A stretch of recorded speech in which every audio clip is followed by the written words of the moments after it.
오늘 함께 보실 말씀은 야고보서 5장 1절에서 6절까지 말씀입니다. 야고보서 5장 1절에서 6절까지 말씀입니다.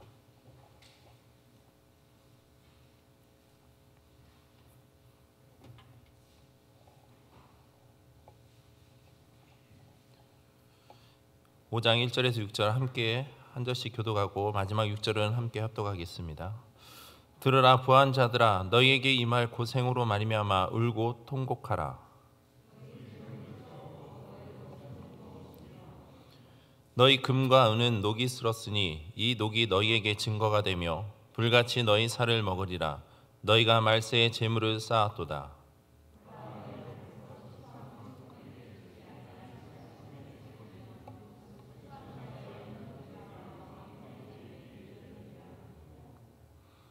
너희가 땅에서 사치하고 방종하여 살육의 날에 너희 마음을 살찌게 하였도다.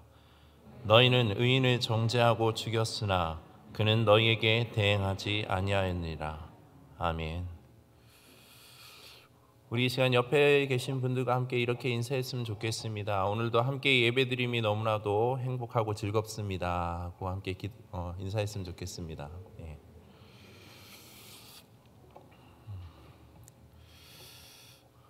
그동안 좀 날씨가 쌀쌀하다가 오늘 좀 포근하다 싶었는데 갑자기 또 비가 오기 시작한 것 같습니다. 오늘 밤부터 뭐 또 비가 많이 오고 한다고 하는데 아무쪼록 성도님들 늘 삶 가운데 더 건강 가운데 항상 건강하게 기도하겠습니다. 그동안 우리는 야고보서를 계속해서 다루면서 일관된 중심 주제인 바로 성숙한 신앙인의 그 삶의 모습이 과연 어떤 삶의 모습인지를 우리는 함께 생각해 봤습니다.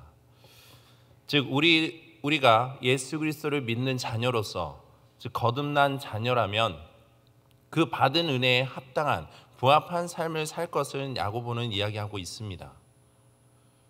무엇보다 우리에게 주어진 그 믿음이 진정한 진실된 믿음이라면 그 믿음이 바로 우리의 입술을 통해서만 고백되어지는 것이 아니라 바로 행위를 통해서 모든 우리의 삶의 영역 속에서 바로 예수 그리스도의 그 가르침을 따르는 삶 가운데 그것이 증거돼야 한다는 것을 야고보는 계속해서 이야기하고 있습니다.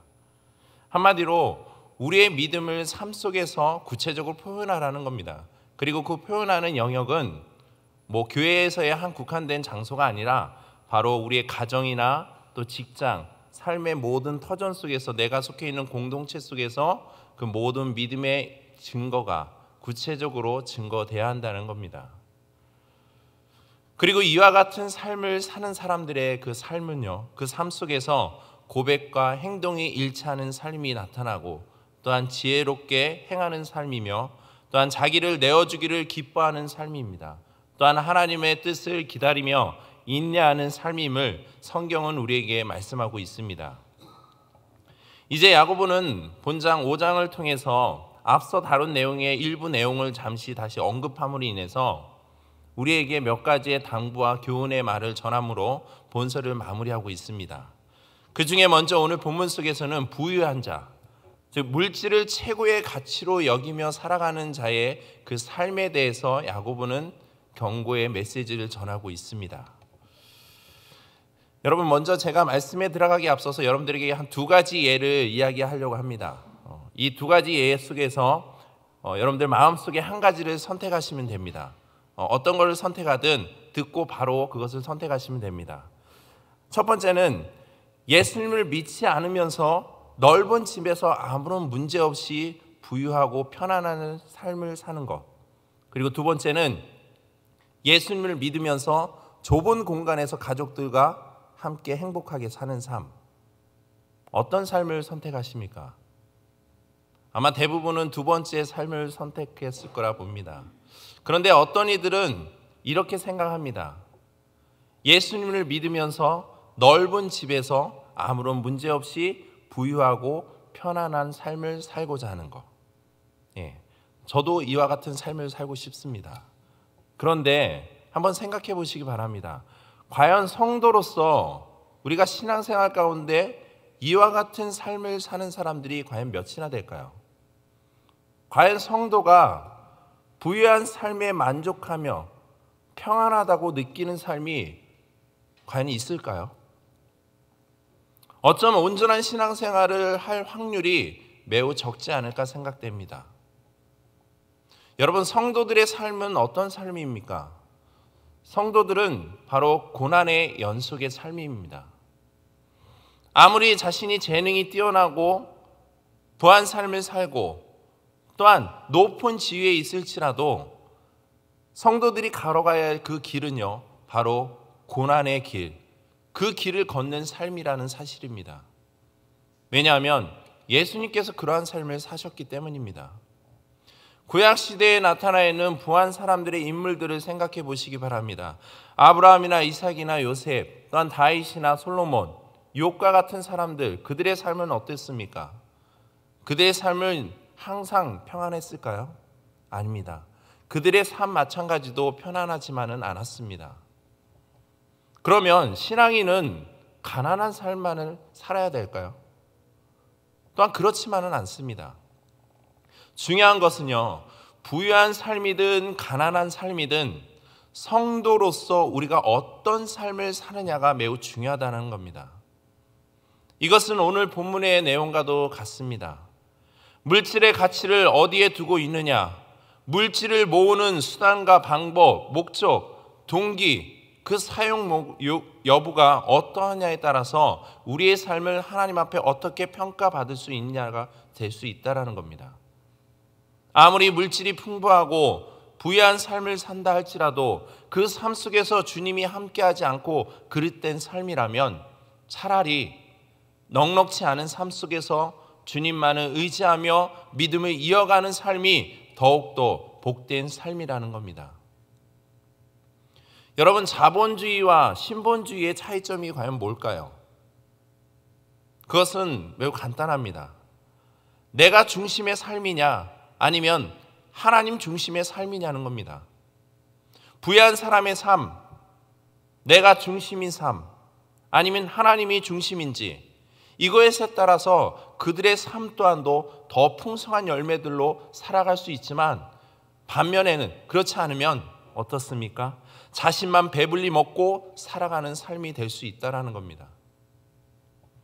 이에 대해서 오늘 본문 속에서 야고보는요, 이와 같이 물질을 최고의 가치로 여기고 있는 그 부유한 사는 삶을 사는 그들의 삶을 통해서 그들의 삶이 어떤지를 경고의 메시지를 전하고 있다는 겁니다.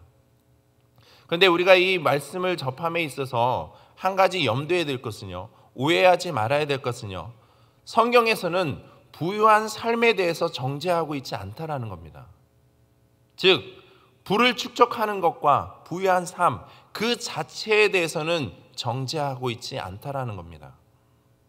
그러면 야고보가 문제로 삼고 있는 것이 과연 무엇입니까?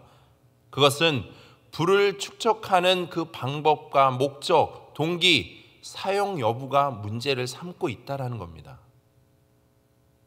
여러분은 신앙생활을 하는 가운데 성경적 물질관을 어떻게 정립하고 계십니까?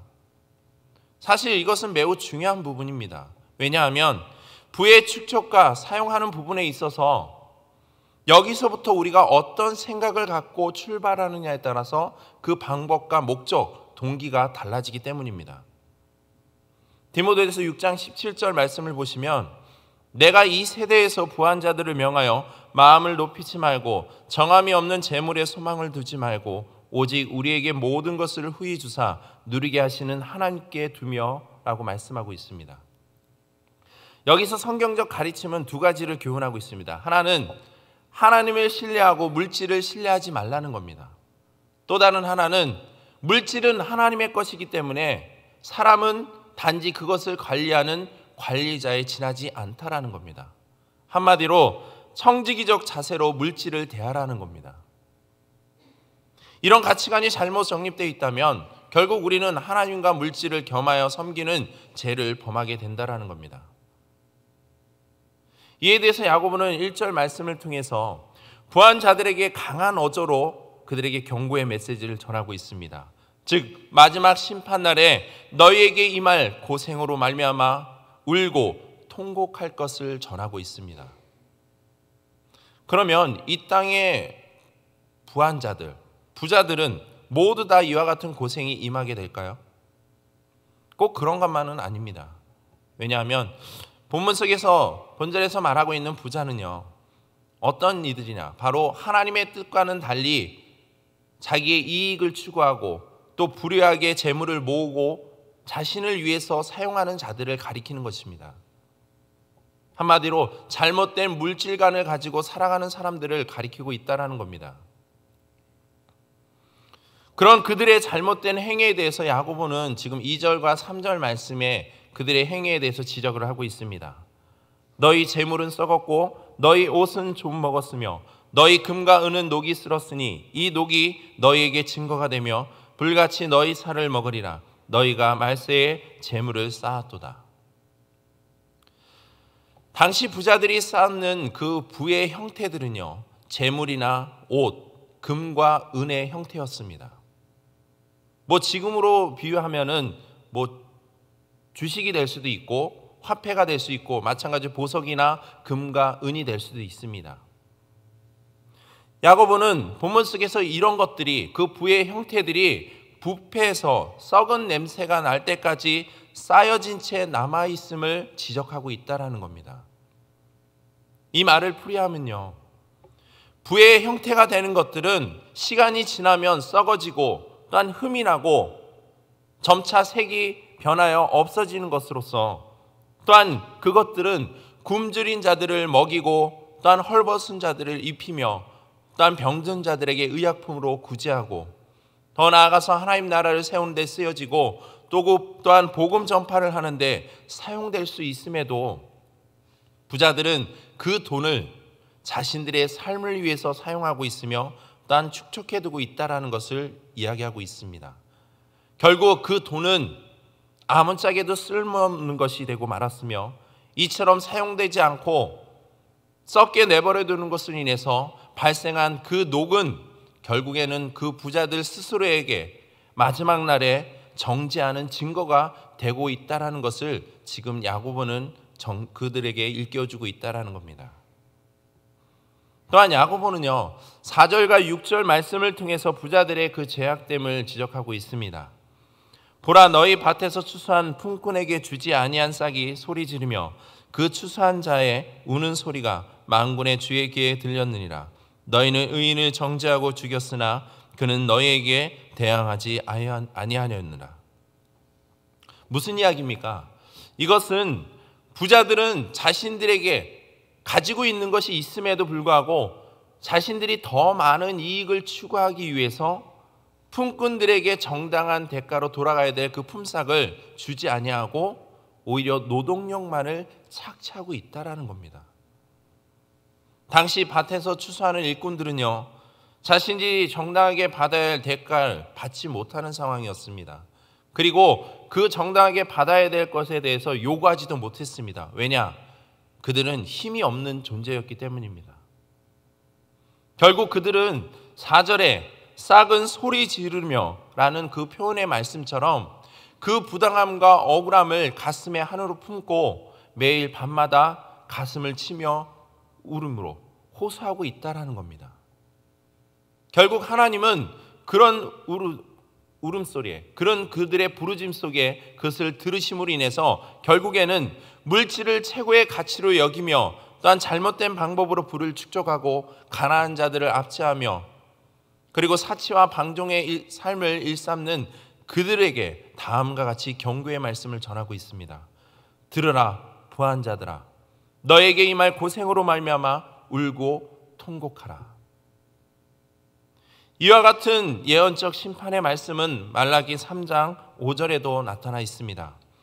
내가 심판하러 너에게 임할 것이라. 점치는 자에게와 간음하는 자에게와 거짓 맹세하는 자에게와 품꾼의 싹에 대하여 억울하게 하며 과부와 고아를 압제하며 나그네를 억울하게 하며 나를 경외하지 아니하는 자들에게 속히 증언하니라. 만군의 여호와가 말하였느니라. 여러분, 하나님은 공의로우신 분이십니다. 하나님은 이 땅에서 당하는 부조리함과 부당함, 또한 억울한 일 앞에서 호소하는 그 연약한 자들에게 확실하게 소망과 위로의 말씀을 우리에게 전하고 있습니다. 이처럼 성경은요, 그릇된 잘못된 부의 축적은 물론이며 부정직한 그 수단과 방법, 목적으로 부를 얻은 것에 대해서 정죄하고 있습니다. 야고보는 이러한 행위들을 일삼는 그 부유한 자들에게 5절에 이렇게 말하고 있습니다. 너희가 땅에서 사치하고 방종하여 살육의 날에 너희 마음을 살찌게 하였도다. 여기서 야고보는 심판의 날을 살육의 날로 표현하고 있습니다. 또한 그 날에, 살육의 날에 너희 마음을 살찌게 하였다라고 말하고 있습니다. 이는 세상의 재물과 그 사치 또는 쾌락에 빠져서 죄를 지었음에도 그 죄에 대하여 무감각해져 있는 상태를 말하고 있는 겁니다. 그 결과 부유한 자들은요, 자신도 모르게 심판의 날을 위해서 자신들의 그 죄악된 마음을 살찌우고 있다라는 겁니다. 이것은 마치 소나 돼지가 같은 그 가축들이 도살장에 끌려가 도살될 때 자신들의 그 운명을 모르고 살아가듯이 부자들도 마찬가지로요, 하나님의 그 심판의 날이 다가온다라는 그 사실을 전혀 알지도 못한 채 단지 그냥 자신들의 눈앞에 보여지는 그 죄악된 쾌락과 또한 방종된 삶에 빠져서 오로지 그것만을 쫓아 살아가는 어리석은 삶을 지금 살아가고 있는 것과 같다라는 겁니다. 성도 여러분, 부유됨, 부유함, 또한 물질은 우리가 하나님의 자녀다운 삶을 살기 위하여 하나님께서 우리에게 주신 도구라는 사실입니다. 하나님께서는 피조물인 우리에게 주신 모든 것, 물질이나 명예와 건강, 신앙, 재능이나 은사, 그 모든 것들을 통해서 한 개인의 그 풍요로움과 만족을 위해 제공해 주신 것이 아닙니다.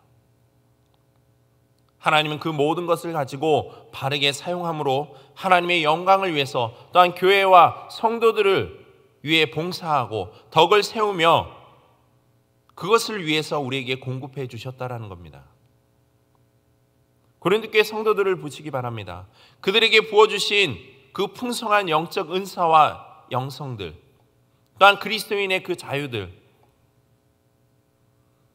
하나님은 그것들을 통해서 그들이 세상의 빛과 소금의 역할로서의 하나님의 자녀로서 하나님께서 함께하는 그 공동체로서의 역할을 감당하기를 원합니다. 그러나 그들은 교회를 분열시키고 또한 자신들이 가지고 있는 것을 드러내며 자랑함으로 남용하고 오히려 교회를 혼란스럽게 만들고 있다는 것. 하나님은 그 모든 것들을 통해서 하나님께 영광을 돌리며 또한 교회와 다른 지체들을 섬기고 하나님 나라 확장에서 열매를 맺도록 하기 위함에 우리에게 그 모든 것들을 허락해 주셨다라는 겁니다. 그렇기 때문에 부에 대한 물질적인 풍족함이나 은사들, 그의 모든 것들은요, 하나님께서 우리에게 쌓아두라고 이 땅 가운데 우리에게 주신 것이 아니라 그것을 통해서 더욱더 개발하여 하나님의 영광을 위해서, 또한 교회와 이웃을 위해, 덕을 위해 사용할 수 있도록 우리에게 허락해 주셨다라는 겁니다. 그리고 그 모든 것들은 모든 사람에게 공평하게 나눠주셨다라는 겁니다. 제가 작년에 이곳에 부임하기 전에 잠시 교회에 들리는 상황이 있었습니다. 그때가 아마 11월 말쯤이었을 겁니다. 그때 들리면서 제가 본 딱 그 모습은, 그때 여전도회에서 아마 크리스마스 트리를 앞두고 성탄절을 앞두고 크리스마스 트리를 준비하는 것을 보게 됐습니다. 그러면서 이 층계 계단마다 그 사이드에다가 여러 가지 많은 것들을 장식하고 여러 가지 많은 것들을 장식하는 걸 보고, 참 교회 성도님들이 재능이 너무나도 많다, 은사가 참 풍부하다라는 생각을 갖게 되었습니다. 그런 것을 볼 때 참 제 스스로도 많은 도전이 됐습니다. 자신의 가진 것을 하나님의 교회를 위해서 또 이웃을 위해서 함께 나눌 수 있다는 거, 얼마나 값진 일입니까? 제 자신도 사역을 하면서 제가 가진 것들을 하나님 앞에 드릴 때 참 기쁨이 될 때가 너무 많습니다. 물론 제가 가진 것이 능력이 뛰어나고 풍족해서 마땅히 그것을 드리는 것이 아니라, 저는 제 자신이 부족함을 너무나도 잘 알고 있고 또한 제가 가진 것들이 연약하다는 것을 너무나도 잘 알고 있습니다. 그럼에도 불구하고 하나님께서는 저에게 그런 연약함 속에서도 저에게 많은 것들을 주셨고 또 그 작은 은사들을 통해서 사역을 하면서 교회에 섬길 수 있는 기회와 또 많은 여건들을 열어주셨다라는 겁니다. 그런 것들을 볼 때 제가 느낀 것은 그겁니다. 내가 가진 것이 물질이든 시간이든 은사든 그 무엇이든 그것이 풍족하고 넉넉해서 하나님 앞에 드리는 것이 아니라 연약하고 부족해도 그 가진 것을 가지고 하나님의 나라를 위해서 또 교회와 성도들을 위해서 내가 쓰여질 수 있다라면 하나님께서는 얼마든지 그 길을 열어주시고 그 더한 것을 우리에게 베풀어 주신다는 사실입니다. 그리고 하나님은 그를 통해서 돕는 사람들을 돕게 하시고 열어주시고 또 많은 물질을 채워주신다라는 겁니다. 사랑하는 성도 여러분, 우리가 신앙생활을 하면서 복될 수 있는 법, 신앙생활 가운데서 풍성해지고 풍요로워지는 천국의 법칙이 무엇인지 아십니까? 그것은요, 이 세상의 모든 것이 하나님의 것이기에 주님과 교회를 위해서 또한 이웃을 위해 나누고 도와주는 삶, 주님은 그와 같은 삶을 기뻐한다는 겁니다. 그래서 우리에게 주님께서 주시는 그 풍성하게 채워주시는 그 은혜들, 그 모든 것들, 그런 것들을 나 자신을 위해서 호의호식하지 않고 쌓아두지 않고 오히려 나누고 베풀며 필요한 곳에 흘려보낼 수 있는 삶, 이것이 바로 복된 삶이라는 겁니다. 오늘 본문 속에 제기되고 있는 부유한 자의 삶, 그 부유함에 대해서 야고보는 정죄하고 있는 것이 아닙니다. 단지 부유한 삶 속에서 그가 축적하고 있는 그 부에 대한 목적과 동기, 방법, 그 부정직함, 그에 대해서 문제를 삼고 있다는 겁니다. 우리는 얼마든지 부유할 수 있습니다. 할 수만 있다면 믿는 모든 사람들이 부유하여서 이 땅 가운데 많은 어려운 이웃들을 또 교회를 위해서 섬기고 헌신했으면 좋겠습니다. 그러나 그 또한 하나님께서 물꼬를 열어주셔야지만이 허락해야 될 줄 믿습니다. 마찬가지로 그런 부유함들이 나의 삶의 편의를 위해서 사용되어지고 또한 부당하게 얻어지는 것들, 하나님은 결코 원하지 않으신다는 것. 심지어 부유한 자들은 자신들의 쌓은 그 부를 가지고 자신들의 유익을 위해서 사치와 방종의 삶을 일삼고 있다는 겁니다. 그러면서 자신들이 계속해서 제약된 그 마음이 살찌우는 것을 모르고 계속해서 심판하는 나를 향해 달려가고 있는 사실을 모르고 그렇게 살아가고 있다는 겁니다. 이에 대해서 야고보는 지금 그러한 삶에 대해서 경종을 울리며 경고의 메시지를 전하고 있다는 겁니다. 제가 오늘 말씀을 묵상하면서 주제의 말씀을 과연 무엇으로 정할까 기도하면서 생각한 것이 이겁니다. 재물은 쌓아두면 쪽박, 나누면 로또라는 거. 왜 이런 말이 있습니다. 쪽박 들고 나서다. 이거는 살림이 다 떨어져 남은 것이라고는 쪽박밖에 없다라는 뜻으로써요. 가진 것이 아무것도 없는 몹시 가난한 처지를 이룰 때 쓰는 말입니다. 여러분, 재물은 쌓아두면 이렇습니다. 나에게 주어진 은사와 재능들, 나의 가진 모든 것들을 쌓아두면 이렇습니다. 영적으로 가난해질 수밖에 없습니다. 하지만 나의 형편이 어떠하든지 그 마음이 부유하여 나눠주고 섬기는 그러한 삶이면요, 영적으로 부유한 삶입니다. 여러분, 로또 맞는 확률이 얼마인지 아십니까? 찾아보니까 이렇습니다. 814만 5,060분의 1이 됩니다. 어마어마하지 않습니까? 그러니까 거의 맞을 일이 없다라는 거죠. 그런데 영적으로 로또 맞는 확률은 얼마인지 아십니까? 이거는 77억 7,500만 분의 1입니다. 무슨 얘기입니까? 전 세계 인구 중에 그 중에 한 명, 그 한 명을 하나님은 부르시고 택하셨다라는 거. 그게 바로 저와 여러분들이라는 겁니다. 이만한 로또가 어디 있습니까? 여러분, 부의 축적 그 자체는 나쁜 것이 아닙니다. 얼마든지 많이 축적해서 하나님 나라 확장을 위해서, 또 어려운 이웃을 위해서 섬기고 베풀면 얼마나 좋겠습니까? 그런데 중요한 것은요, 그 축적의 동기와 목적이 어떤지, 그리고 그것을 얻게 되는 과정에서의 방법과 수단이 정당한지를 우리는 살펴봐야 한다는 겁니다. 아무리 우리가 선한 사업을 위해서 하나님의 일을 함에 있어서 그것이 선한 사업이라 할지라도 그 과정 속에서 부정직함이, 부당함이 있다라면 하나님은 결코 기뻐 받으시지 않습니다. 오히려 마지막 날 고생으로 말미암아 울고 통곡할 수 있게 된다는 것, 그 모든 것들이 결국 마지막 때에 우리를 정죄하게 되는 증거가 된다는 겁니다. 여러분, 나에게 주어진 모든 것이 나의 것이 아닌 오직 주님의 것이라는 것, 내가 가진 것들이 설령 뛰어난 것이 아니더라도 교회를 세워가는 데 있어, 성도들을 섬기는 데 있어서 사용될 수 있음을 믿고 섬기길 소망합니다. 전문적이고 모든 것이 갖춰지고 물질이 풍부해야지만이 하나님의 일을 할 수 있는 것이 아니고, 또한 교회와 이웃을 위해서 섬길 수 있는 것이 아닙니다.